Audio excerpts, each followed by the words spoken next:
आप देख रहे हैं इंडिया टाउन न्यूज, भारत की बात। नमस्कार, मैं हूं आपके साथ संजना कुशवाहा। स्वागत है आपका हमारे खास बुलेटिन मध्य प्रदेश की खबरों में, जहां हम आपको मध्य प्रदेश की महत्वपूर्ण खबरों से रूबरू कराएंगे। तो चलिए बुलेटिन की शुरुआत करने से पहले एक नजर डालते हैं आज के हेडलाइंस पर। मंडला में डॉक्टर पर गंभीर आरोप, पार्टनरशिप का है विवाद, पीड़ित ने की एसपी से शिकायत।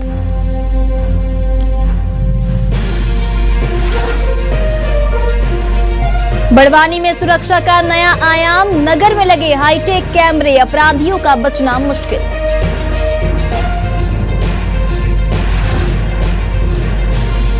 हरदा में मूंग की समर्थन मूल्य की मांग, कम दर पर बेच रहे किसान, धरना प्रदर्शन का दौर जारी। कराहल में आंगनबाड़ी भवन पर विवाद, निजी जमीन पर निर्माण, उप सरपंच पर गंभीर आरोप। खबर ग्वालियर से है, जहां ग्वालियर में इलेक्ट्रॉनिक दुकान पर बैठे इलेक्ट्रिशियन को अज्ञात युवक ने गोली मार दी। बता दें, गोली इलेक्ट्रिशियन के पैर में लगी, जिसके बाद फायरिंग करने वाला युवक मौके से भाग निकला। घायल युवक को ग्वालियर के जयारोग्य चिकित्सालय के ट्रॉमा सेंटर में भर्ती कराया गया है। गोली किसने और क्यों चलाई, अभी इस बात का पता नहीं चल पाया। फिलहाल पुलिस पूरे मामले की जांच में जुटी हुई है। घटना ग्वालियर थाना क्षेत्र के 4 शहर का नाका स्थित पुरानी पुलिस चौकी के सामने की है, जहां प्रभुजी हार्डवेयर और इलेक्ट्रॉनिक्स दुकान में इलेक्ट्रिशियन रवि राठौर को गोली मारी गई। रवि राठौर ने बताया कि मुंह बांधकर आए अज्ञात युवक ने उस पर फायरिंग की है। रवि राठौर के पैर में गोली लगी है। उस पर आसपास के लोगों ने अस्पताल पहुंचाया, जहां ट्रॉमा सेंटर में उसका इलाज चल रहा है। सर, मैं तो दुकान में बैठा हुआ था, अचानक में लड़का आया, गोली मार कर भाग गया। कौन लड़का था? नहीं पता। काय की दुकान है? इलेक्ट्रिकल। कौन सी जगह है? 4 शहर का नाका। पुलिस में शिकायत किया? पुलिस में शिकायत की। किसी को कोई क्या रंजिश वगैरह कुछ? कोई न रंजिश नहीं, कुछ नहीं। वहाँ पे सीधे आया और काय की गोली मारी? अब गोली अब क्या पता, कट्टा था या पिस्टल था, ये पता नहीं। जमीन को लेकर बांधे हुए था। बाइक से पैदल आया था, पैदल ही भागा है। मंडला जिले के एक डॉक्टर पर अपने ही साथी डॉक्टर के साथ धोखाधड़ी कर रास्ते से हटाने के गंभीर आरोप लगे हैं। बता दें, पीड़ित डॉक्टर ने पुलिस अधीक्षक से न्याय की गुहार लगाई है। तिलगाम हेल्थ केयर प्राइवेट लिमिटेड एवं मंडला डायग्नोस्टिक के संचालक डॉक्टर मुकेश तिलगाम पर भोपाल निवासी रेडियोलॉजिस्ट डॉक्टर प्रतिपाल राजपाली ने पैसे हड़पने और हत्या की साजिश रचने के गंभीर आरोप लगाए। बता दें, डॉक्टर पाली का कहना है कि डॉक्टर तिलगाम ने डिडौरी में नई ब्रांच खोलने डॉक्टर पाल के नाम से बजाज फाइनेंस से 55 लाख का लोन लिया, फिर मशीन खरीदवाई और अब स्वयं मालिक बन गए। डॉक्टर प्रतिपाल मंडला और डिडौरी में सेवा देने लगे। सारे पैसे का हिसाब डॉक्टर तिलगाम को देते थे। बाद में जब भी डॉक्टर प्रतिपाल उनसे पैसे की मांग करते तो उन्हें बहाना बनाकर टाल देते थे। लंबा अरसा बीत जाने के बाद जब वे पैसे के लिए बोले तो उन्हें बाहर का रास्ता दिखा दिया गया और अनेक प्रकार के उन पर आरोप भी लगाए गए। वही डॉक्टर प्रतिपाल को धमकी देने लगे, यहाँ से चले जाओ नहीं तो जान से मरवा दूंगा, तेरे बच्चे बीवी को भी उठवा लूंगा। इतना ही नहीं, डॉक्टर पाल के पीछे गुंडे भी लगवा दिए। में शिकायत प्राप्त हुई है कि पूर्व में दोनों जो डॉक्टर्स हैं वो व्यापारिक रूप से एक प्रतिष्ठान चलाते थे और कालांतर में उनके बीच में लेन देन का कुछ विवाद उत्पन्न हुआ, जिसके बाद परिस्थितियां बिगड़ी और दोनों डॉक्टर्स के द्वारा एक दूसरे के खिलाफ शिकायत दी गई। पुनः 30 तारीख को एक शिकायत एक डॉक्टर के द्वारा दर्ज कराई गई है कि उनके घर के बाहर जो कार रखी थी उस पर पत्थरबाजी करके कांच तोड़ा गया है। उसमें उन्होंने 2 संदिग्ध लोगों की जानकारी दी है, जिसकी तस्दीक अभी की जा रही है सीसीटीवी फुटेजेस और टेक्निकल मद के माध्यम से। और इसमें जो भी दोषी पाया जाएगा और जो भी क्रिमिनल उसमें ऑफेंस बनता है उसमें संबंधित के विरुद्ध शीघ्र से शीघ्र वैधानिक कार्रवाई की जाएगी और ये सुनिश्चित किया जाएगा कि इस तरह की चीजें पुनरावृत्ति न हो, अन्यथा दोषियों के विरुद्ध वैधानिक कार्रवाई की जाएगी। और हमारे यहाँ 29 के बाद मतलब 30 और 29 की नाइट में हमारे यहाँ एक अटैक हुआ है, जिसमें मेरी हस्बैंड की गाड़ी को तोड़ा गया है और कुछ तंत्र मंत्र का उसमें सामान है। हमारी 2 छोटी और गाड़ियां, एक स्कूटी एक बाइक है, उस पर भी सामान फेंका गया है। और 1/14 पर इन लोगों ने रैकी की है, वो भी मैंने फुटेज दे दिया है। और उसके बाद 1/49 पर हमारे घर में वो पत्थर और तंत्र मंत्र का सामान फेंका गया है। और इस पूरे मंडला में हम किसी को नहीं जानते डॉक्टर तिलगाम के अलावा। और चूंकि मेरे हस्बैंड से मुझे मालूम चला कि हमारा काफी पैसा फंसा हुआ है वहाँ, और हम लोगों ने केस भी किया हुआ है, तो वो पैसा देना नहीं चाह रहे हैं और उल्टी सीधी बातें करते हैं, कुछ बोलो तो वो सारी चीजें हैं। और मुझे उनके अलावा और किसी पर भी कोई डाउट नहीं है। जान से मारने की धमकी डॉक्टर तिलगाम के दोबारा ही दी जा रही है, क्योंकि उनके यहाँ जो वर्कर्स हैं वो मतलब मुंह पर पट्टी बांध कर आते हैं और कुछ भी रास्ते में बोलकर जाते हैं। 1-2 बार तो मैंने भी नोटिस किया कि मुझे भी कोई फॉलो कर रहा है, मैं नाम नहीं लूंगी, ठीक है, और मुझे भी फॉलो किया गया। परसों ही मेरे को फॉलो किया गया, तो मैंने अपने हस्बैंड को आके बताया कि मैं अगर अभी नाम ले दूंगी तो फिर बड़ी बात हो जाएगी, मैं नहीं लेना चाह रही हूँ। कोई रिस्पॉन्स नहीं मिला, ना इनके खिलाफ कोई कार्रवाई की जा रही है। मुझे रेगुलर जान से मारने की धमकी दी जा रही है और मेरे खिलाफ कभी भी कुछ भी हो सकता है। इन्होंने ये तक कहलाया कि तुम अपना अगर सेंटर इधर खोलते हो तो तुम्हारे सेंटर में आग लगवा दूंगा, तुम्हारे बच्चों को उठवा लूंगा। तो साहब मैं बहुत डरा हुआ हूँ, मैं दर भटक रहे हैं। अंदर से लोग मेरी मदद कर रहे हैं, मंडला के सारे डॉक्टर्स मुझे फ़ोन कर रहे हैं, मदद कर रहे हैं, लेकिन खुल के सामने कोई नहीं आ रहा है। मैं बहुत परेशान हो चुका हूँ साहब, ठीक है, मैं समझ में नहीं आ रहा है साहब। पुलिस विभाग में मैं 3 बार कंप्लेंट कर चुका हूँ। 30 अप्रैल को मैंने कंप्लेंट की, उसके बाद मेरे जिस दिन घर पे अटैक हुआ 29 तारीख की रात में, 30 तारीख को फिर कंप्लेंट की, 1 तारीख को उनकी शिनाख्त करके मैंने फिर से कंप्लेंट की, लेकिन अभी तक मुझे कोई वैलिड आश्वासन नहीं मिला है, ना कोई मुझे अभी तक कोई कार्रवाई का रिजल्ट दिख रहा है। माननीय अधीक्षक महोदय से एक बार माननीय अधीक्षक महोदय से मिल चुका हूँ, एक बार माननीय अधीक्षक महोदय छुट्टी पे थे तो उप अधीक्षक महोदय से मिला था, तो उनके द्वारा आश्वासन दिया गया, लेकिन आज तक साहब कोई कार्रवाई नहीं की गई। मैं बहुत डरा हुआ हूँ, बाहर का हूँ, इधर ज़्यादा किसी को नहीं जानता हूँ। डॉक्टर तिलगाम के राजनीतिक उसके कारण मैं बहुत ज़्यादा डरा हुआ हूँ, चूँकि ये प्रभावशाली व्यक्ति हैं, राजनीति में हैं, इनके कई गुंडे वगैरह हैं इनके। तो मैं अब मेरे साथ कब हो जाए, मेरे बीवी बच्चों के साथ कब क्या हो जाए, मैं कुछ कह नहीं सकता, कभी भी जान मेरी जा सकती है। अगर मेरे परिवार, मेरे सेंटर से जुड़े लोगों के साथ कुछ होता है तो उसकी जिम्मेदारी सारी डॉक्टर मुकेश तिलगाम की होगी। यह खबर उन राजनेताओं के लिए बड़ी नसीहत है जो सेना में अग्निवीर योजना का विरोध कर हंगामा खड़े करते रहे हैं। अग्निवीर को उतना ही सम्मान मिलता है जितना एक रेगुलर आर्मी मैन को। यह खबर मध्य प्रदेश के राजगढ़ जिले छापीहेड़ा से आई है, जहां सेना के अग्निवीर की ट्रेनिंग पूरी कर गृहनगर छापीहेड़ा लौटने पर अजय जायसवाल का भव्य स्वागत हुआ।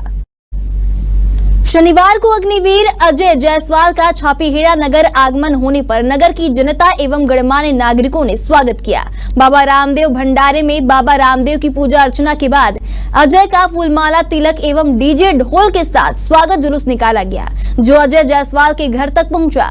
8 माह पूर्व अजय का अग्निवीर में चयन हुआ था। नासिक महाराष्ट्र में उनकी ट्रेनिंग हुई। अजय कहते हैं कि मेरे परिवार ने मेरा पूरा सहयोग किया है। अजय जायसवाल ने बताया कि 8 माह की कठिन ट्रेनिंग नासिक महाराष्ट्र में पूरी हुई। जॉइनिंग पंजाब के अमृतसर में 21 जून से होगी। वे तोपखाना में ऑपरेटर के पद पर नियुक्त हुए हैं।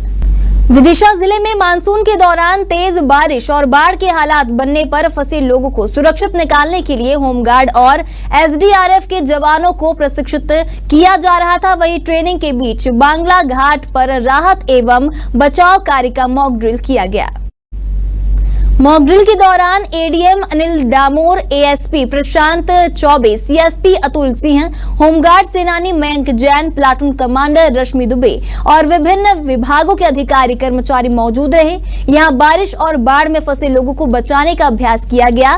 उसके बाद उन्हें किस तरीके से इलाज मुहैया कराने और अन्य जरूरी चीजों के साथ साथ घर पर मौजूद सामग्री से बनाई जाने वाली बचाव सामग्री के बारे में भी जानकारी दी गई।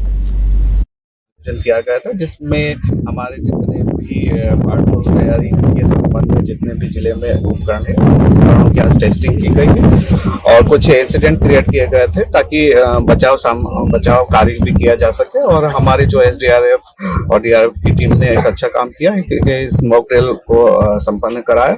इस आयोजन में हमारे पूरे जिले की आपदा टीम भी मौजूद थी और इस दौरान जितने भी हमारे बचाव सामग्री थी उनकी टेस्टिंग कार्य भी। 44 विभागों को आपने आमंत्रित किया था और कई विभाग आए नहीं। क्योंकि आपदा के समय विभिन्न विभागों की जिम्मेदारी होती है। कुछ विभाग अपने जैसे हॉस्पिटल जैसे अन्य विभाग है उनकी सेवाएं संबंधित विभागों में रहती है, तो जो विभाग निर्देशित किए गए थे उन विभाग यहाँ पर सभी उपस्थित रहे और हाँ सर। ये मानसून का बारिश का समय आने वाला है, इसको लेके जो है पूर्व तैयारियां चल रही हैं जिले की, जिसमें कई बार मीटिंग्स हुई हैं, प्लान बने हैं, सभी सब डिवीजन स्तर पर भी हम लोगों ने तैयारियां की हैं। उसी कंसर्न में आज जो SDRF की टीम है उनके द्वारा जो है एक मॉक ड्रिल का प्रदर्शन यहाँ किया गया कि किस प्रकार से लोग अगर बचे हुए हैं तो डीप डाइव करके या कहीं जो है अन्य एपरेटस जो हमारे बोट के माध्यम से या टायर के माध्यम से या जो होममेड इक्विपमेंट्स होते हैं उनके माध्यम से किस प्रकार से रेस्क्यू किया जाएगा, उस सबका डेमो यहाँ दिया गया है। इसका उद्देश्य ये था कि हम अपनी तैयारियां देखें, अपने इक्विपमेंट्स की तैयारियां देख लें कि वो रेडी कंडीशन में है कि नहीं, और दूसरा ये कि सभी जो संभावित होममेड इक्विपमेंट्स हो सकते हैं उनके माध्यम से किस प्रकार से हम जन जन तक ये चेतना पहुंचा सके, इसका एक प्रयास था। इसमें कुछ चीज़ें देखी गई हैं, कुछ हम लोगों ने पॉइंट और आगे के लिए नोट करें, सुधार करेंगे और कोशिश करेंगे कि बहुत अच्छे से इसमें अगर कोई रियल इंसिडेंट होता है तो उसका कम से कम डैमेज पे हम लोग रेस्क्यू कर सकते। बड़वानी शहर में सुरक्षा व्यवस्था को मजबूत करने के लिए आधुनिक कैमरा सिस्टम स्थापित किया गया है। शहर की 31 महत्वपूर्ण लोकेशन पर 145 उच्च क्षमता वाले कैमरा लगाए गए हैं। प्रभारी इंस्पेक्टर रेडियो विजय सिंह चौहान के अनुसार शहर के सभी प्रवेश मार्गों पर 24 MPR कैमरे लगाए गए हैं। ये कैमरे गुजरने वाले वाहनों का नंबर ट्रेस करेंगे। कैमरे धार्मिक स्थलों, सार्वजनिक स्थानों, चौक चौराहों और बाजारों में स्थापित किए गए हैं। पुलिस का नया कंट्रोल रूम कलेक्ट्रेट के पीछे VIP मार्ग पर बनाया गया है। यहाँ से सभी कैमरों का संचालन किया जाएगा। वहीं ठेका कंपनी और पुलिस विभाग मिलकर इस सिस्टम को संभालेंगे। कैमरों में 3 प्रकार की तकनीक का उपयोग किया गया है। अभी अपने को मुख्यालय से 145 कैमरे प्राप्त हुए हैं, जिसमें सभी विगत में सारे जगह लग गए 31 लोकेशन पे। और इसमें NPR कैमरे रहेगा, उसमें यह है कि ऑनलाइन चालान की सुविधा रहेगी और नंबर प्लेट भी रिकॉग्निशन कर लेगा NPR कैमरे में। 24 NPR कैमरे है, 31 PTZ रहेंगे। 31 PTZ में पेन टिल्ट जूम, जो कि उसको 360 डिग्री को मूव करा सकते हैं। और एक फिक्स कैमरे है, 86 फिक्स कैमरे है। इसमें 30 दिनों की रिकॉर्डिंग रहेगी अपने पास। और कुछ भी ऐसी घटना होती है या चौराहे से चौराहे पर अपन जो मेन संवेदनशील स्थान है वहाँ पर चिन्हित करके लोकेशन लिया है। और इसमें जो भी एंट्री होगा व्यक्ति, वो बिना इसके नज़रों से जा नहीं सकता बाहर। छतरपुर जिले के नौगांव थाना अंतर्गत ग्राम बिलहरी में गोली चलाने की घटना सामने आई है, जहां राशन वितरण को लेकर हुए विवाद में आरोपी ने लाइसेंसी बंदूक से पंकज प्रजापति को गोली मार दी और वहीं पंकज को जिला चिकित्सालय में भर्ती कराया गया है। नौगांव SDOP अमित मिश्रा भारी पुलिस बल के साथ मौके पर पहुंचकर जांच कर रहे हैं। वहीं आरोपी अभी फरार है। घायल युवक को नौगांव सामुदायिक स्वास्थ्य केंद्र पहुंचाया गया, जहां से प्राथमिक उपचार के बाद उसे जिला चिकित्सालय रेफर किया गया है। युवक की जांघ में गोली लगी है। डॉक्टर के अनुसार युवक खतरे में है। छतरपुर में 2 दिनों में गोली चलने की यह दूसरी घटना है। फिलहाल नौगांव थाना पुलिस मामले की जांच में जुटी हुई है। गल्ला राशन पानी के बंटवारे को लेकर के पंकज प्रजापति नाम का व्यक्ति है, उसको गोली मारने का मामला संज्ञान में आया। गनशॉट का मामला है और जिसे किया उसके लिए टीम हमने गठित कर दी है और यहाँ पर गिरफ्तारी का प्रयास कर रहे हैं। फरियाद कहाँ गोली लगी है, कैसी तबीयत उसकी और क्या किया? बैक साइड लगी है उसे गोली। अभी यहाँ पे उसे नौगांव अस्पताल से छतरपुर अस्पताल इलाज हेतु, आकस्मिक इलाज हेतु रवाना कर दिया गया है। हमारी पुलिस टीम भी लगातार प्रयास कर रही है कि जो भी आरोपी है उसको जल्द से गिरफ्तार करें। क्या सर आरोपी की पहचान है, किसने गोली मारी है, फरियादी क्या? आरोपी की पहचान अभी निकल करके आई है, लेकिन हम उसमें और तहकीकात कर रहे हैं और जांच कर रहे हैं। जांच में जो भी तथ्य संज्ञान में आएंगे उसको हम अपने संज्ञान में। सर, जो फायरिंग की गई है कौन से हथियार से की गई है? क्या 12 बोर की 2 नाली लाइसेंसीकृत बंदूक है, उसका जो कारतूस है वो उसको लगा। क्या घटना घट गई है आज? गोली चल गई। वहाँ राशन लेने गए थे लड़के। कहाँ राशन लेने गए? वहाँ बिलहरी में नवीन पटेरिया, प्रवीण पटेरिया, राम स्वरूप पटेरिया, उनके यहाँ मकान में बढ़ता है। वहाँ पे बैठे थे और वो छत पे चढ़े, सीधे उन्होंने फेर मार दिया। एक लगी जांग में भतीजे को, पंकज प्रजापति, बाकी 2-3 फेर नीचे घले और एक आशीष को लगा है यहाँ पे पैर में। किस बात को लेकर फायरिंग? कोई बात नहीं है, बस ऐसे ही राशन लेने गए थे, बैठे थे। अब जब राशन बटेगा तो भीड़ तो वैसे ही बनेगी, तो अब या तो राशन बंद कर देते या गोली चला लेते, कछु कर लेते। किस किसने गोली चलाई? नवीन पटेरिया, प्रवीण पटेरिया और राम स्वरूप पटेरिया, 3 लोग। क्या चाहते हो? अब ये चाहते हैं कि पुलिस उन्हें गिरफ्तार करे। बड़वानी जिले के ग्राम निवाली के एक युवक ने सोशल मीडिया पर कांग्रेस की पूर्व राष्ट्रीय अध्यक्ष सोनिया गांधी और राहुल गांधी के खिलाफ अभद्र टिप्पणी की है। इससे नाराज होकर कांग्रेस कार्यकर्ताओं ने शनिवार को विरोध प्रदर्शन किया है। खेतिया ब्लॉक कांग्रेस कमेटी अध्यक्ष दिनेश सोनेस के नेतृत्व में खेतिया में मौन जुलूस निकाला गया। इस दौरान लोकसभा के पूर्व प्रत्याशी पोरलाल खरते और मध्य प्रदेश कांग्रेस के सचिव प्रकाश खेड़कर भी मौजूद रहे। कार्यकर्ताओं ने विश्राम गृह से पुलिस थाने तक मौन जुलूस निकालकर थाना प्रभारी को ज्ञापन सौंपा। आरोपी के खिलाफ कार्रवाई की मांग भी की गई है। वहीं ज्ञापन का वाचन पूर्व ब्लॉक अध्यक्ष राजेश नाहर ने किया। विरोध प्रदर्शन में सैकड़ों कांग्रेस कार्यकर्ता शामिल हुए।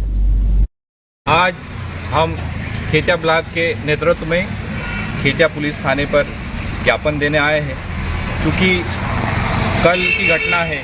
विनय कुमार सिसोदिया जो भारतीय जनता पार्टी के नेता के पुत्र है, जो कि पहले भी कांग्रेस पार्टी बीजेपी के बड़े बड़े नेताओं द्वारा अशोभनीय टिप्पणी हुई है, वैसे ही उनके छोटे कार्यकर्ताओं भी अशोभनीय टिप्पणी करते आ रहे हैं। उनके हौसले बुलंद हो रहे हैं। उसी बात को लेकर हम पुलिस प्रशासन से ये निवेदन करने आए हैं कि एक ऐसे इन पर कार्रवाई करें और उचित दंड देने की कृपा करें।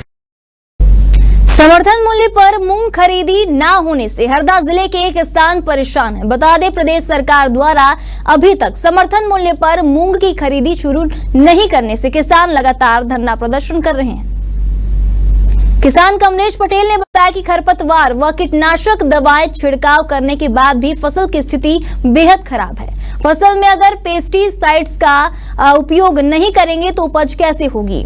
कृषि उत्पादन आयुक्त के इस बयान पर कि किसान पेस्टिसाइड का अधिक उपयोग कर रहे हैं। किसान नेता कमलेश पटेल ने कहा कि खरपतवार नाशक और कीटनाशक दवाएं सभी फसलों के लिए आवश्यक होती हैं। उन्होंने जोर देकर कहा कि किसान मजबूरी में 1500 से 2000 रुपए प्रति क्विंटल कम पर अपनी मूंग मंडी में बेच रहे हैं। कमलेश पटेल ने सरकार को चेतावनी दी है कि जल्द समर्थन मूल्य पर मूंग की खरीदी शुरू नहीं की गई तो किसान एक बड़ा आंदोलन करेंगे। सर, जो अभी मध्य प्रदेश में किसानों की सबसे बड़ी समस्या है वो है मूंग खरीदी को लेकर। अभी भी बहुत 20 रोज से किसान सब इस बात से चिंतित है कि सरकार मूंग खरीदेगी कि नहीं खरीदेगी। वो बहुत किसान संगठन इसके लिए आंदोलन भी कर रहे हैं।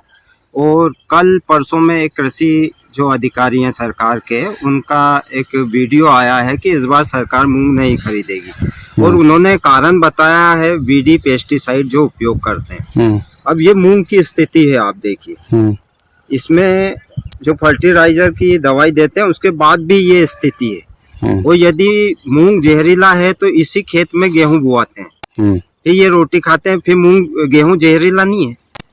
ठीक है, सही बात है।